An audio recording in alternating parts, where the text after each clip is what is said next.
Jadi gimana? Udah hampir 2 tahun, COVID-19 belum kelar juga.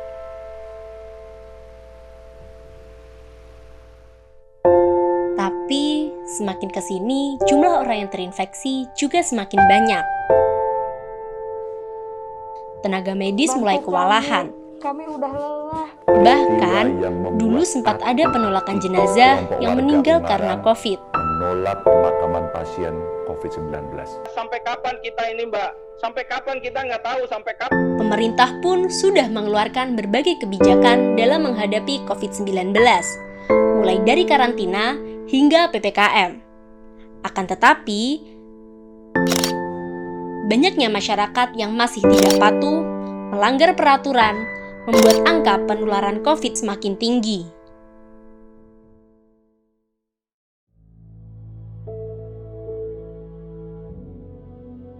Udah tahu belum kalau si itu positif? Iya, mana kemarin barusan ketemu. Mohon maaf Pak, saya hari ini izin gak bisa WFH. Ini saya satu keluarga positif.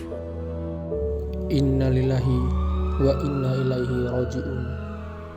Telah berpulang rahmatullah.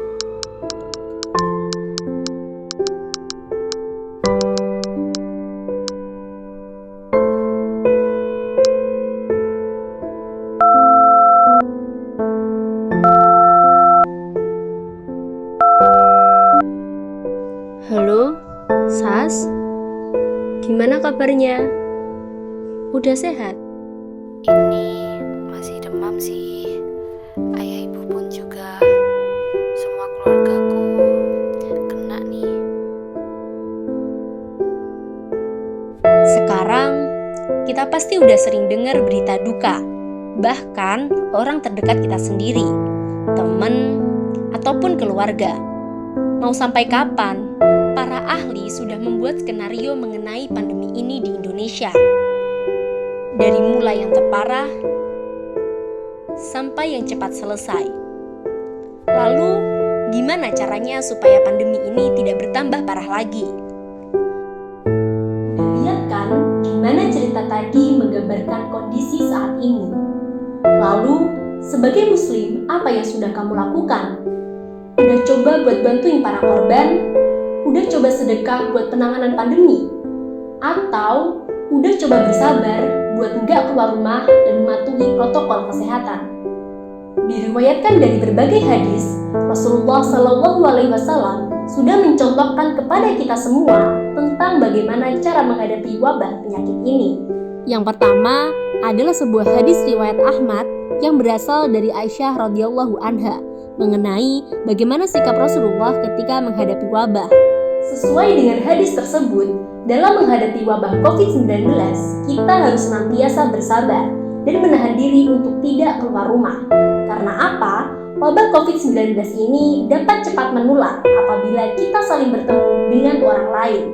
Sebagai muslim, kita tentunya harus memikirkan kemaslahatan bersama dan kesehatan bersama, seperti yang dicontohkan Rasulullah, bukan ego diri kita sendiri. Yang kedua adalah hadis riwayat Bukhari dan Muslim tentang bagaimana sikap Umar bin Khattab menjauhi daerah SAR ketika terdapat wabah.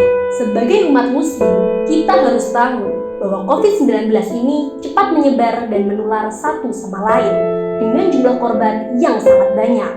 Dengan tidak berpergian ke zona merah COVID-19 dan tidak keluar dari daerah zona merah COVID-19, kita sudah menerapkan perilaku yang dianjurkan oleh Rasulullah SAW. Yang ketiga, hadis riwayat Bukhari yang berasal dari Abu Hurairah bahwa Rasulullah bersabda, tidak ada penyakit yang Allah Subhanahu wa taala ciptakan kecuali Allah Subhanahu wa taala telah menciptakan obatnya. Mencari pengobatan dan mengharap kesembuhan kepada Allah Subhanahu wa taala adalah hal yang perlu kita sadari dan lakukan. Apabila kita sudah terjangkit COVID-19, kita harus menyegerakan berobat kepada instansi kesehatan, melakukan isolasi, dan mematuhi bagaimana peran tenaga medis. Hal itu merupakan ikhtiar kita kepada Allah Subhanahu wa taala untuk mencari kesembuhan melalui pengobatan yang dilakukan oleh tenaga kesehatan. Dan yang terakhir adalah Islam dibangun berasaskan kebersihan, dan kebersihan merupakan sebagian dari iman. dengan terus menerapkan protokol kesehatan, menjaga jarak, dan mencuci tangan adalah bagaimana cara kita sebagai umat muslim untuk menjalankan sunnah Rasulullah Shallallahu Alaihi Wasallam. Bismillahirrohmanirrohim. Yuk, mulai dari diri sendiri, atas kesadaran diri sendiri, bahwa pandemi ini bisa selesai apabila kita bekerja sama dan untuk kemaslahatan bersama. Wassalamualaikum warahmatullahi wabarakatuh.